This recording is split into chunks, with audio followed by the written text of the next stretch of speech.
Rapi banget Ya, rambutnya. Saya kagak agak men. saya agak kebanting ini kayaknya ya. Kagak lah. Aduh, minder. Kita malam ini kan membahas mengenai budaya organisasi dan salah satu yang akan kita bahas malam ini mengenai people pleasing. Nah, jadi sahabat Oke. pembelajar ini bincang-bincang kita ini bukan berarti menggurui atau bukan berarti kita sok tahu, tapi kita sharing. Nah, kita ini kan berada di sebuah organisasi. Kita konteksnya dalam organisasi ini ya, karena kita bicaranya di akun BPSDM Hukum dan HAM gitu kan. Nah, di dalam sebuah organisasi tersebut hierarkinya adalah ada pimpinan, ada bawahan dan adanya instruksi, ya kan? Dan tolak ukur dari sebuah prestasi atau capaian dari seorang pegawai itu adalah terlaksananya arahan atau instruksi yang diberikan oleh pimpinan. Ya. Nah, terkadang saking pengennya, saking pengennya menyelesaikan semua itu akhirnya ingin terlihat juga menonjol di antara yang lain. Itu terkadang timbul rasa bahwa saya ingin memiliki pengakuan dari baik dari atasan maupun dari sekitar gitu kan, sehingga pada akhirnya muncullah karakteristik atau sifat atau sikap people pleasing tanpa kita sadari. Jadi memang menarik ya. Kita kan juga sempat berbicara dari diskusi kecil ya. Akhirnya mungkin sepertinya enak nih kalau dibahas. Jadi artinya Ya, kita membawa common goods, membawa kebaikan bersama, artinya bukan untuk kami yang mungkin betul. noted institusi Kemenkumham, tapi mungkin juga untuk rekan-rekan semua yang ada di sini. Cuman memang betul yang pertama, kami tidak bermaksud untuk menggurui, tidak, karena memang sifatnya adalah untuk sharing saja. Pertama, kenapa kok mungkin menarik membahas people pleasing ini? Eh, Kalau kita bicara budaya organisasi ya, budaya organisasi itu kan eksis dalam suatu organisasi. Cuman Betul. terkadang kita memang, bukan terkadang ya, malah kerap kali kita lupa dengan keberadaannya. Cultural organization ini itu kan diartikan sebagai suatu karakteristik yang membentuk suatu entitas organisasi, sehingga ada value, ada nilai-nilai dalam organisasi itu karena budaya organisasi. Nilai-nilainya bisa meliputi kepemimpinan, kemudian bagaimana nilai inovasi, terus kemudian mindset dan culture set, dan lain sebagainya sesuai dengan kebutuhan organisasi itu tadi. Kalau berbicara tentang budaya organisasi, ini sudut pandang saya, eh, merupakan hal yang sangat penting, Bang. Penting ya. Eh, karena memang kalau kita berbicara tentang bagaimana pelaksanaan reformasi birokrasi yang saat ini mungkin di sektor publik, untuk di sektor pemerintahan, itu Pelayanan publik. menjadi lomba ya. Kan kita berlomba nih untuk menciptakan reformasi birokrasi yang Betul. menciptakan kualitas pelayanan publik yang baik dan kita mencegah terjadinya KKN. Itu penting budaya organisasi ini. Kita Betul. ketahui bersama bahwa orang memang jarang atau mungkin tidak mengakui keberadaan budaya organisasi ini.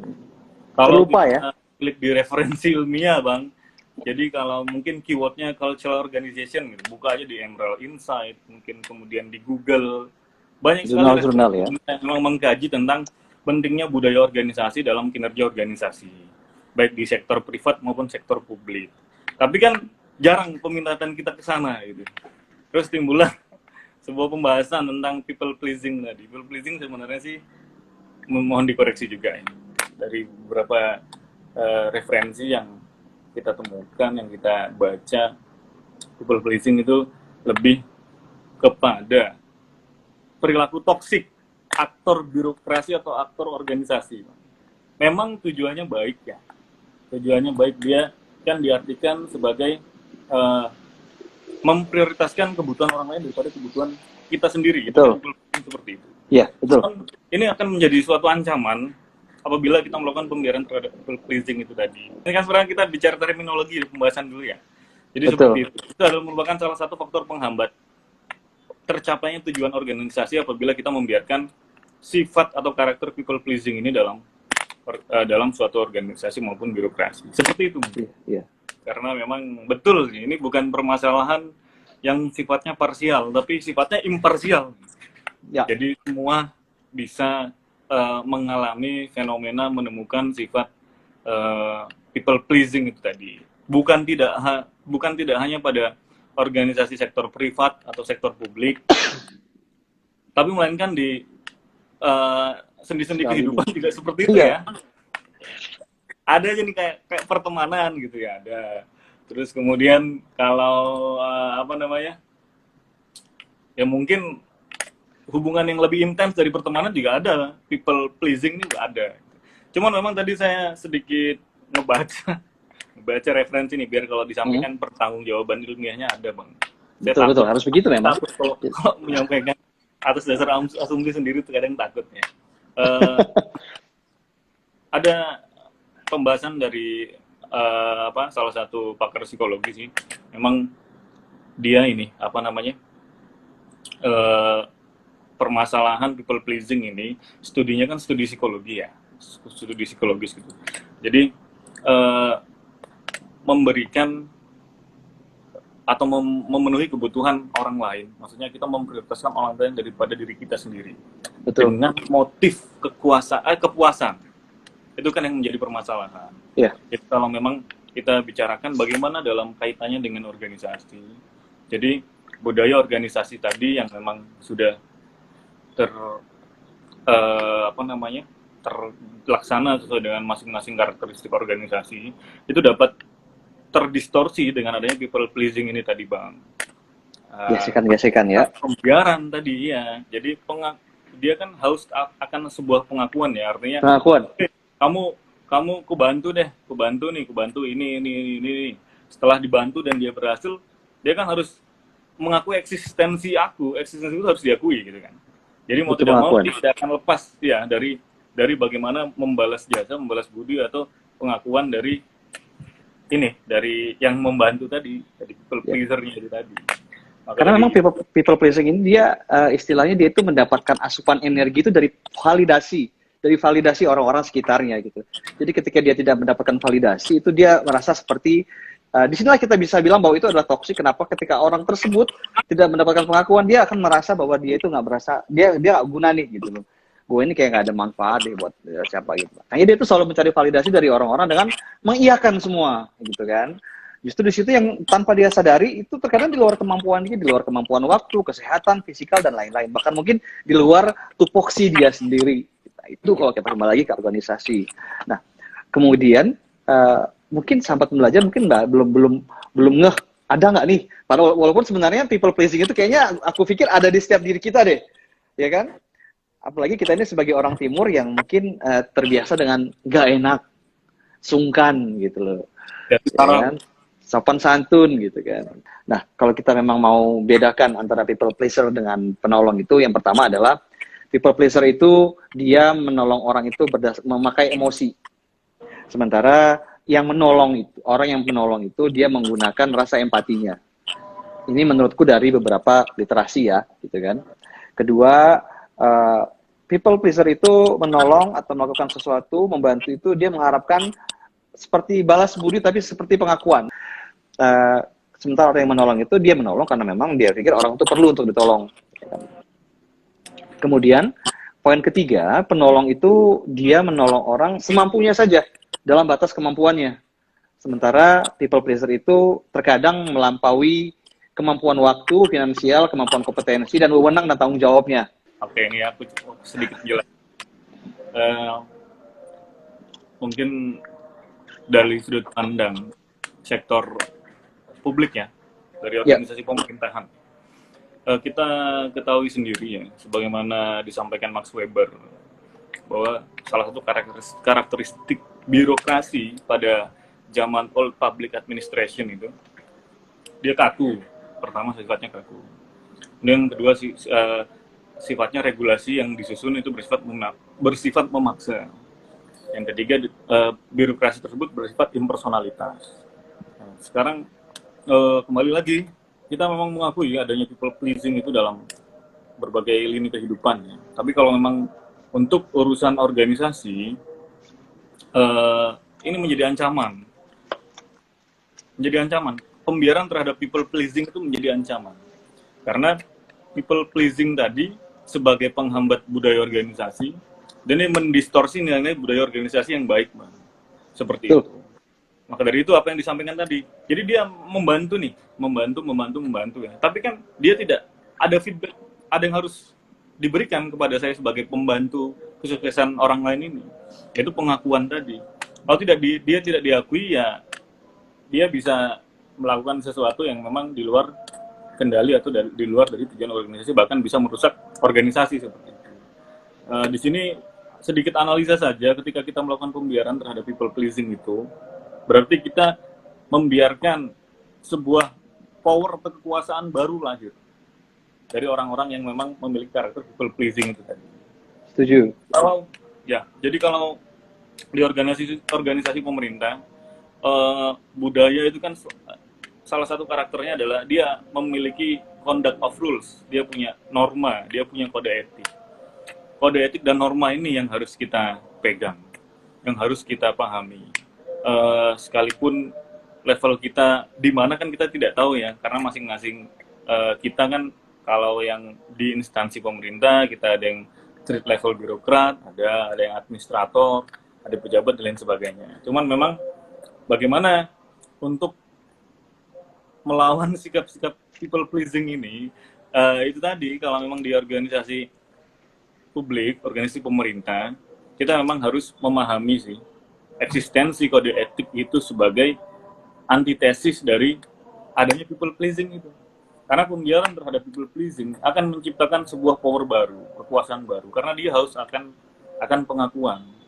Jadi kalau misalkan suatu organisasi yang memang dia sudah punya figur pimpinan, tapi kita melakukan pembiaran terhadap people pleasing itu, dan kemudian dia dibiarkan dan dia semakin menikmati ya kekuasaannya, maka dia akan lahir sebagai kompetitor dari pimpinan yang budaya yang sudah berjalan. Karena memang perilaku ini merupakan perilaku toksik yang menjadi patologi budaya organisasi. Jadi berarti selain memahami dengan adanya kode etik, kita juga perlu sekali memahami tupoksi ya. Setuju. Jadi sahabat pembelajar, kode etik ya, lebih ke kode etik sepertinya. Kode etik ya. Iya. Tapi bukankah itu nanti juga berhubungan dengan adanya wewenang dan tanggung jawab? Karena kan people pleasing ini tadi terkait dengan adanya dia menerima arahan-arahan dan perintah-perintah yang terkadang di luar wewenang dan tanggung jawab dia sendiri gitu. Mungkin kalau menurut Chris mungkin dikombinasi ya Mas Andi ya, memahami kode etik dan juga memahami tupoksi, jadi dia tahu bahwa yang mana yang ranah dia, mana yang bukan, mana yang sudah menjadi level tanggung jawab dia, mana yang menjadi level tanggung jawab orang lain. Sehingga dari situ dia bisa berkata tidak, berkata iya, atau berkata insya Allah.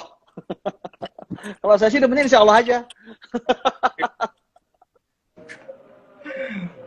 Nah, Mas Andi, ketika kita tadi ngobrol mengenai bahwa people pleasing ini adalah sebuah ancaman bagi organisasi, kira-kira selain dari kitanya yang untuk memahami kode etik dan struktur organisasi dan tupoksi tadi, apa sih yang kira-kira baiknya atau bagusnya dilakukan oleh leader dalam sebuah organisasi gitu Mas, dalam memprevent adanya arus people pleaser ini? Iya Bang. Silakan, waktu dan tempat saya sediakan. Oke, izin menjawab. Saya izinkan. Dari sudut pandang kepemimpinan ya. Oke, jadi ada kata bijak dari Charles Darwin. Pada tahu kan Charles Darwin itu siapa? Dia menyampaikan, orang yang paling kuat bukanlah orang yang mampu bertahan, tapi orang yang paling adaptif dalam merespon perubahan. Itu katanya Charles Darwin. Salah satu karakter dari pepatah tersebut itu diakomodir oleh kepemimpinan dengan gaya transformatif. Jadi gaya transformatif ini di mana pemimpin itu memiliki figur, dia memiliki pemikiran yang taktis, dia merespon setiap perubahan, dan dia bisa menyesuaikan kebutuhan-kebutuhan organisasi, masyarakat, maupun stakeholder terkait dalam pelaksanaan organisasinya.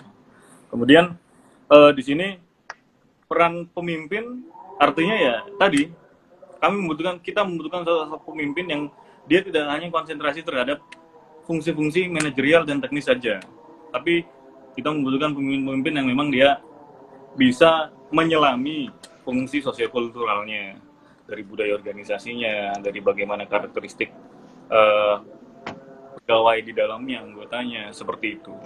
Jadi Berarti tidak harus hanya ada fleksibilitas ya ada oleh pimpinan. fleksibilitas, nilai fleksibilitas. Saya rasa ada itu yang dibutuhkan di era seperti saat ini. Kemudian juga tadi saya sedikit membaca ada media The Muse namanya. Jadi saya melansir dari The Muse itu, dia disampaikan kalau people pleasing itu berasal dari faktor lingkungan. Jadi ada kaitannya dengan figur pemimpin dengan gaya transformatif tadi.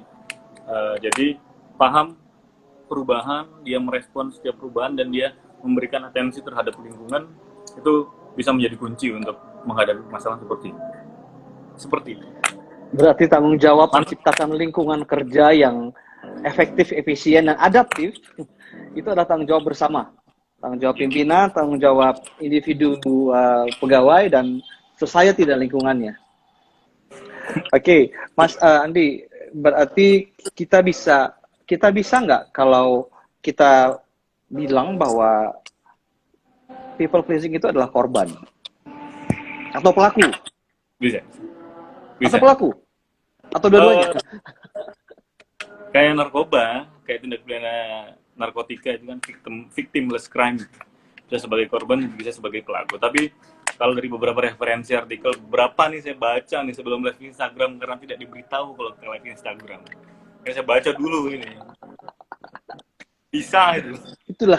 Di situ dibutuhkan adaptif. Iya sih, makanya ngebaca nih. Apa tadi pertanyaan, Bang? Soal victim, playing. Bisa aja sih, Bang. Bisa aja. Berbagai macam faktor sih bisa menjadikan diri kita people pleasing tadi. Cuman memang kalau dari tadi beberapa referensi sih lebih ke faktor lingkungan tadi. Mungkin tadi seperti Abang sampaikan, ketika dia dipercaya dalam organisasi ya, tapi dia tidak memperhatikan kode etik nih. Jadi berada di organisasi, dia diberi kerjaan, dan dia memiliki pengakuan oleh pimpinannya. Dari pengakuan itu, akhirnya timbullah kekuasaan, timbullah sebuah power. Dia merasa ini cuman gua nih yang bisa ngerjain. Yang lain mungkin, mohon maaf ya, mungkin tidak sekompeten gua gitu. Jadi dia ngebantuin yang lain biar dia mendapatkan pengakuan lain, dan akhirnya terjadilah people pleasing. Seperti itu mungkin. Pada akhirnya dia tidak hanya membuat lingkungan tidak enak, tapi dia membuat dirinya sendiri kerepotan ya, Mas ya, dengan adanya haus pengakuan tersebut.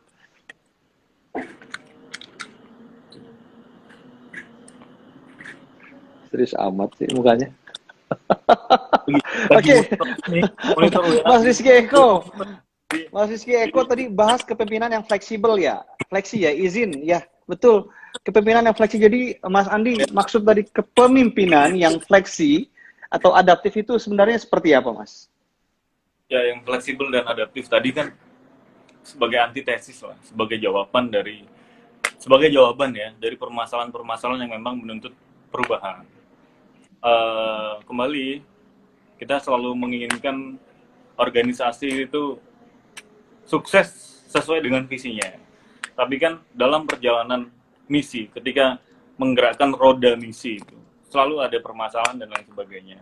Bagaimana kita menanggapinya ya dengan budaya organisasi itu tadi. Jadi figur-figur pemimpin yang memang dia fleksibel, dia adaptif, dia bisa merespon perubahan, dia bisa menciptakan nilai-nilai baru, nilai-nilai budaya yang inovatif.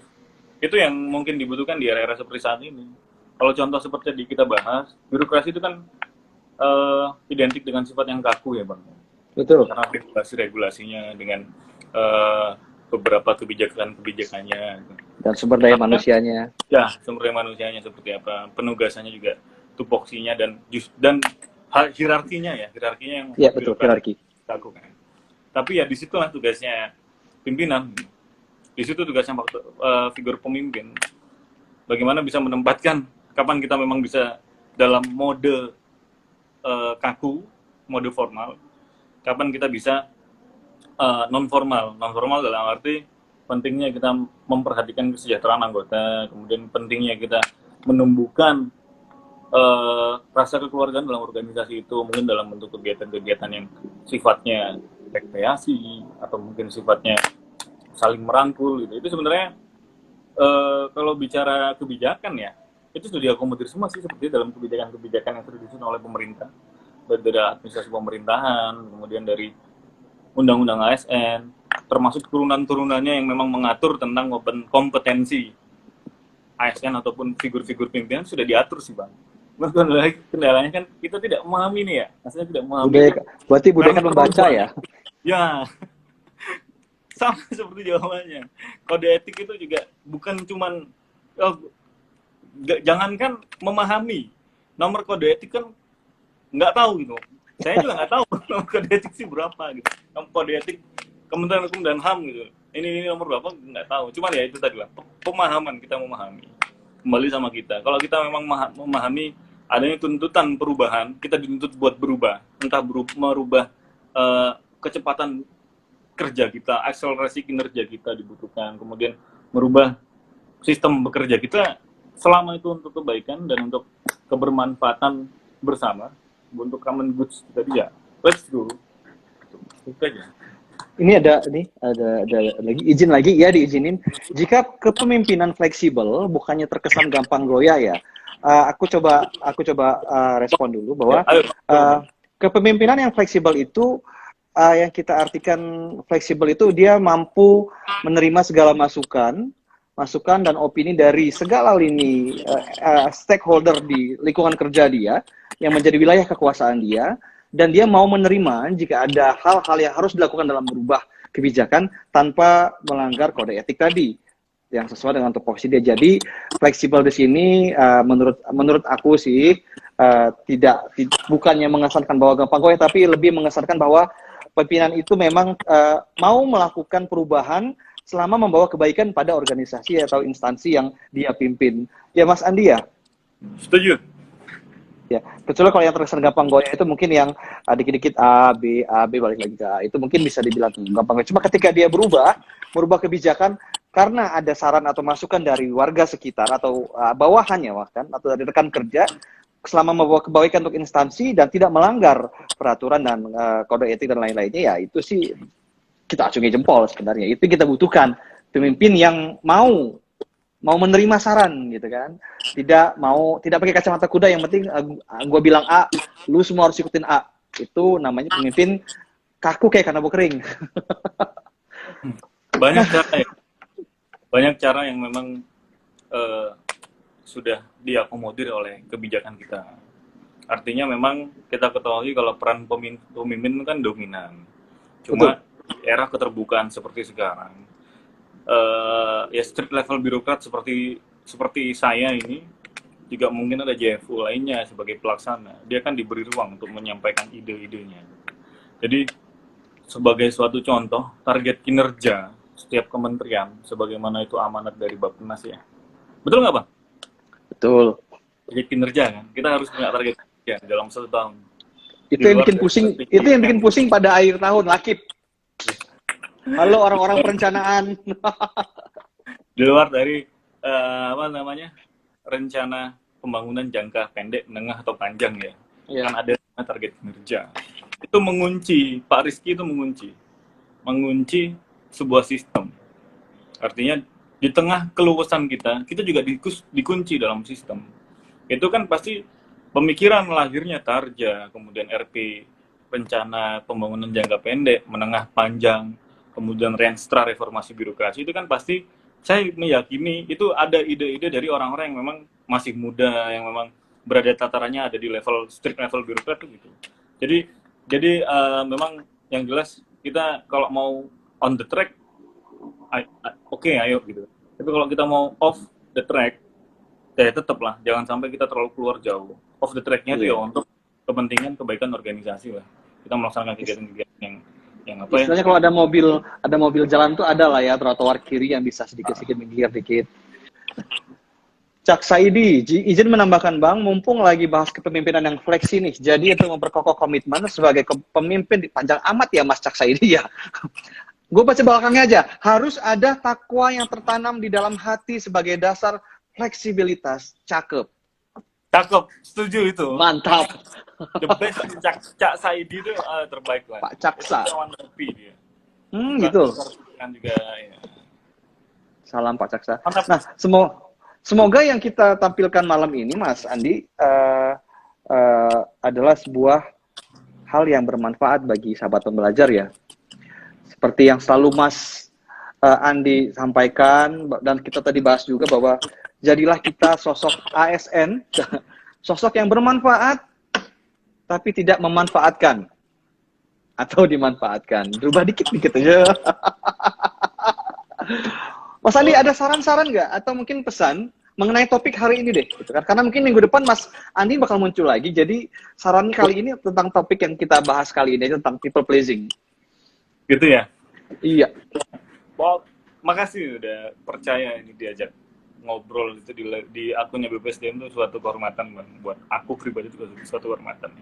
Ya enggak sih, pada intinya kami menekankan kembali, kami tidak bermaksud menggurui ya, kita cuma sharing aja. Betul. Saran itu terbuka seperti yang disampaikan sama Cak Saidi, itu setuju sekali memang betul kan, kita perbaikan itu kan self mastery-nya kan dari diri kita sendiri dulu nih. Kita harus memahami seperti tadi Bang, paham terkait dengan kalau kita udah di organisasi, kalau kita sudah ada di suatu lingkungan pekerjaan, kan kita harus memainkan peran. Artinya kalau kita sudah aktor, kalau kita dalam waktu ketika kita sebagai pekerja, mungkin sebagai pekerja, sebagai karyawan, sebagai pimpinan, profesional saja dalam pelaksanaan tugasnya.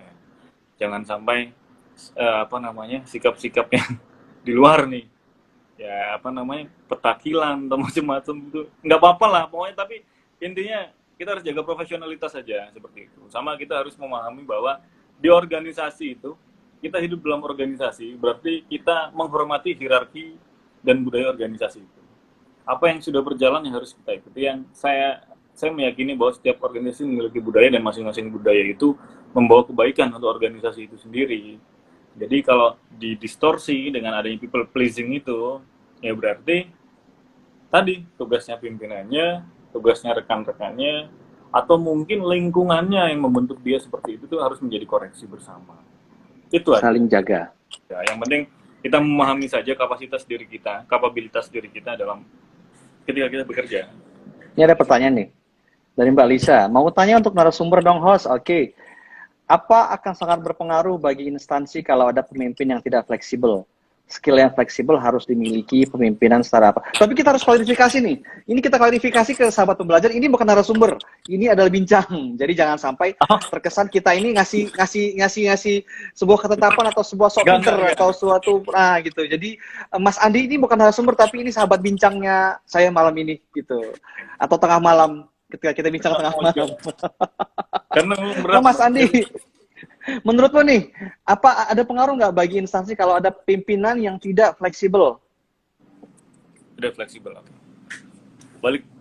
Jadi ada kalimat dari Mahfud MD. Mahfud MD itu menulis dalam buku cover warna biru, judulnya itu Perubahan Pasca Amandemen 1945.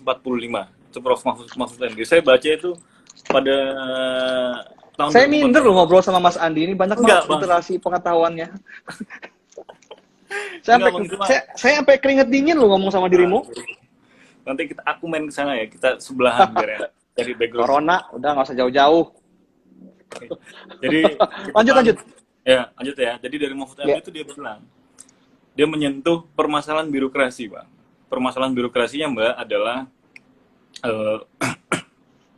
ada warisan lama. Mohon maaf ya, warisan lama dalam tanda kutip. Warisan lama dalam birokrasi, dalam kursi-kursi birokrasi itu harus diselesaikan dengan operasi sesar. Operasi sesar itu kan operasi yang luar biasa ya. Jadi kalau kita mendengar istilah reshuffle kabinet, itu bahasa kasarnya kita reborn kabinet aja, kita melahirkan kabinet baru terhadap orang-orang yang sifatnya konvensional. Tapi kabinetnya yang lahir, yang baru kabinetnya. Jadi nggak Oke, lanjut. di reshuffle, tapi di reborn, dihadirkan ulang, dilahirkan kembali. Reborn kabinet-kabinet yang memang dia diduduki oleh orang-orang yang apa namanya, harus seimbang sih memang. Cuman kadang yang harus kita perhatikan adalah porsi penempatannya gitu loh. Nggak bisa semua itu ditaruh fleksibel juga nggak bisa. Kita butuh orang-orang yang konvensional gitu. Itu kita butuh orang-orang konvensional sebagai yang menetralisir dari fleksibilitas yang banyak itu, seperti itu. Jadi sebenarnya berkaitan dengan pertanyaan Mbaknya tadi ya, terkait dengan apa akan sangat berpengaruh bagi saya kalau ada pemimpin yang tidak fleksibel. Skill yang fleksibel harus dimiliki pimpinan setara apa, Pak? Gitu. Jadi pengaruh sih, kalau di era perubahan zaman sekarang, bagi aku sih pengaruh ya. Karena memang kalau sudah era perubahan itu kan kita dituntut untuk tanggap, responsif. Kemudian kita juga dituntut untuk berpikir dalam arti tuntutan perubahan ini sesuai dengan kebutuhan organisasi atau tidak. Itu bisa menjamin kesejahteraan sasaran organisasi atau tidak. Kalau pemerintah kan sasarannya kan masyarakat dia mendapatkan haknya dengan baik. Pelayanan. Gitu. Jadi kalau ditanya skill yang fleksibel harus dimiliki pimpinan secara apa, Pak? Yang fleksibel sih sebenarnya kalau di kami ya, di lingkungan kami itu ada Permen 38 tahun 2017, di sana sudah dijelaskan standar kompetensi manajerial itu selaku pimpinan itu harus seperti apa, ada sudah dijelaskan. Cuman kalau mungkin di sektor publik, di sektor swasta, sektor privat kami belum tahu seperti apa kebijakannya. Tapi sih ya, dari pengalaman saat ini, kami loh, yang namanya birokrasi pemerintah itu banyak belajar hospitality dari swasta. Private. Iya, karena mereka menjalankan pelayanan yang memang baik, mengakui itu loh, mengakui seperti itu. Nah, sahabat pembelajar ini mumpung saya juga sambil mengingatkan, perbincangan kita malam ini adalah salah satu bentuk dari Korpu, di mana Korpu itu adalah pembelajaran di mana saja, kapan saja, dengan media apapun. Tidak harus melalui tatap muka, melalui pelatihan, tidak harus melalui forum-forum resmi, tapi juga bisa melalui diskusi antara pimpinan dengan jajaran ataupun antara sesama rekan kerja. Tidak harus dengan sesama rekan satu ruangan, tapi tapi contohnya saya kali ini bisa diskusi bersama sahabat pembelajar semua dengan sahabat bincang saya malam ini dengan Mas Andi. Jadi ini bentuk diskusi ini adalah sebuah bentuk Korpu yang mana mungkin bisa jadi masukan bagi sahabat pembelajar. Besok di kantor bisa diskusi nih. Tapi diskusinya diskusi yang benar, jangan diskusi yang topik-topik antah berantah. Itu bukan Korpu namanya, Mas Andi ya. Mas Andi, aku kayaknya harus menghentikan ini perbincangan walaupun kayaknya seru. Lain kali kita sambung dengan topik-topik lain yang mungkin bermanfaat bagi organisasi kita demi kemajuan bersama. Mengkritik dengan cara yang baik, menerima saran jika memang bermanfaat bagi kita semua. Mas Andi, saya pamit. Ada pertanyaan lagi ini. Ada pertanyaan nih. Lu baca deh coba. Pak, terakhir dong, pemimpin itu harus tegas atau menyatu dengan para anggota. Tadi adaptif sih jawabannya. Kita tahu kapan kita harus tegas, kita tahu kapan kita harus menyatu dengan anggota. Karena itu tadi fungsi manajerial dan teknis dia diatur dalam suatu ketegasan, kebijaksanaan dan kewibawaan. Namun kita juga perlu menyatu dengan para anggota dengan fungsi sosiokultural itu tadi. Jadi saya rasa gitu. Yang penting kita harus adaptif aja kapan kita jadi paham. Betul. Setuju sekali. Cakep setuju. Banget. Ya, setuju. Semoga bermanfaat bagi Wira Cendikia. Mas, aku pamit, Mas Andi. Besok kita jumpa lagi. Terima kasih buat waktu dan informasi dan bincang-bincang malam ini. Kita pamit. Assalamualaikum warahmatullahi wabarakatuh. Salam pembelajar. Terima kasih. Ciao semuanya. Bye-bye. Terima kasih ya Bang Nando. Saya juga.